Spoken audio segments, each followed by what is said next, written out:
Hello everyone, कसे आहात तुम्ही सर्व? आय होप तुम्ही सगळे ठीक असाल. तर ॲज युजल बोबाला स्कूलला ड्रॉप करून मी वॉकला आले होते. 2 दिवस खूप वादळ होतं स्कूलमध्ये, कारण की न्यू ॲडमिशन्सची मुलं खूप ॲग्रेसिव्ह आहेत.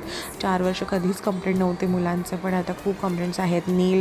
नील्स काय मारतात, रक्त काय काढतात, बोच करतात काही, आणि some kids are like they are using literally I don't know what kind of words they are using, but the kids सांगतात आम्हाला. मग असं सगळं आम्ही 2 दिवस सुरू होतं स्कूलमध्ये, आणि फायनली ते सेटल झालं. मुलांना समजवलं, त्यांच्या पेरेंट्सला सांगितलं की तुम्ही काउन्सिलिंग घ्या त्यांचं पर्सनल लेवलवरती, त्यांना समजावा की त्यांनी असं केलं नाही पाहिजे.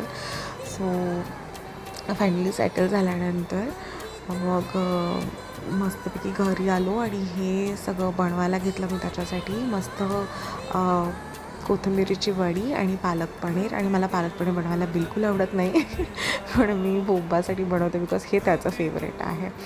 तर माझ्याकडून हे पालक कधीच व्यवस्थित बनत नाही, माहीत नाही का. तर हे मी वाटण करून घेतलं होतं त्याचं.